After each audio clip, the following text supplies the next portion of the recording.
পাখি লগা মনে কিয় বাৰে বাৰে তোৰে কাষলে গুচি যায় ও এগৰাকী সপ্তমমান শ্ৰেণীৰ ছাত্ৰী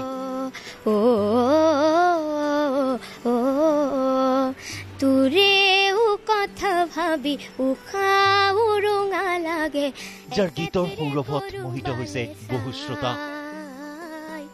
ধুবুৰী জিলাৰ বিলাসীপাৰা মহকুমাৰ শ্ৰীগ্ৰাম পাৰ্ট 6ৰ এই গৃহটোই ৰুকসানা পাৰভিনৰ গৃহ আৰু ৰুকসানা পাৰভিন নামৰ এই ছাত্ৰীগৰাকী সপ্তমমান শ্ৰেণীত বৰ্তমানে অধ্যয়নৰত এই ৰুকসানা পাৰভিনৰ যি কণ্ঠৰ যাদু সেই যাদুৱে বৰ্তমানে মোহিত কৰি পেলাইছে অঞ্চলবাসী ৰাইজক আজি কত দিহিনী শিবে হয় অসমৰ লগতে চুবুৰীয়া পশ্চিমবংগৰ বিভিন্ন স্থানৰ মঞ্চত গীত পৰিৱেশন কৰি শ্ৰোতাক মোহিত কৰিবলৈ সক্ষম হৈছে ৰুকসানা পাৰভিন নামৰ এইগৰাকী শিল্পীয়ে যিগৰাকী শিল্পীৰ সুললিত কণ্ঠই বিমুগ্ধ কৰিব আপোনাকো হাতী দাহাতে শাংখা ধৰি মাহুতৰে ধুবুৰী জিলাৰ বিলাসীপাৰা মহকুমাৰ শ্ৰীগ্ৰাম ষষ্ঠ খণ্ডৰ অত্যন্ত ভিতৰুৱা গাঁৱৰ দৰিদ্ৰ কাঠমিস্ত্ৰী পৰিয়ালৰ বৰজীয়ৰী ৰুকসানা পাৰভিন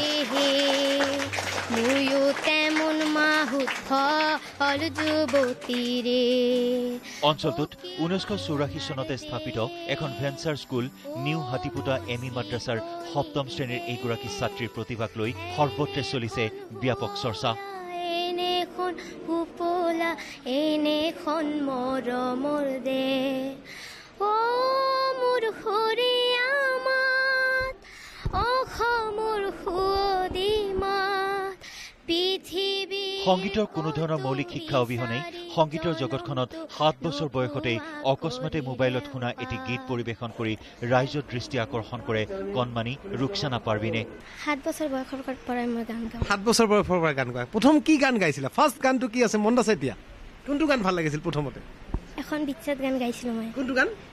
তুমি জানো না ৰে দয়ালে কোৱাচোন অলপ দুটা এটা লাইন তুমি জানো না ৰে দয়াল তুমি মোৰ জীবনেৰ সাধনা এই গানটো তুমি প্ৰথম আৰম্ভ কৰিছিলা ক'ৰ পৰা শিকিছিলা গানটো কোনে শিকাইছে মোবাইলৰ পৰা শিকিছিল আৰু আমাৰ মাক দেউতাকে অলপ অলপ শিকাইছিল এতিয়া আমি যিমানখিনি কৰিব পাৰোঁ ইমানখিনিয়ে কৰোঁ যিখিনি মানে তাক লাগে সেইখিনি তাৰ নোৱাৰোঁ তাৰ ভিতৰতে মানে তাক সন্তুষ্ট কৰিব পৰাকে কৰোঁ আৰু কেৱল সংগীতেই নহয় অসামান্য প্ৰতিভাৰ অধিকাৰী এইগৰাকী ছাত্ৰী পঢ়া শুনাটো আগবঢ়া ষষ্ঠ শ্ৰেণীত বিদ্যালয়খনত ভৰ্তি হোৱা ৰুকসানাই বছৰেকীয়া পৰীক্ষাত প্ৰথম স্থান লাভ কৰি উত্তীৰ্ণ হৈছে সপ্তম স্থানলৈ ক্লাছ 6ত ভৰ্তি হোৱাৰ পিছত আমি দেখিলোঁ তেখেতৰ বহু প্ৰতিভা আছে গান গোৱাৰ ক্ষেত্ৰত তাই বৰ পাৰ্গত আমি মাজে মাজে আমাৰ যিবিলাক অনুষ্ঠান প্ৰতিষ্ঠান হয় অনুষ্ঠানত আমি গান গাবলৈ কওঁ খুব সুন্দৰভাৱে গান পৰিৱেশন কৰে আমাৰ এই অঞ্চলৰ ৰাইজে বা বিদ্যালয়খনে তেওঁৰ প্ৰতি বৰ মৰম আছে সৌ ফুলকমলীয়া 7 বছৰীয়া জীৱনতে সংগীতৰ বিশাল সাগৰখনত খোজ পেলোৱা এইগৰাকী যাদুকৰী কণ্ঠৰ অধিকাৰী শিল্পীৰ প্ৰয়োজন আছে সঠিক প্ৰশিক্ষণৰ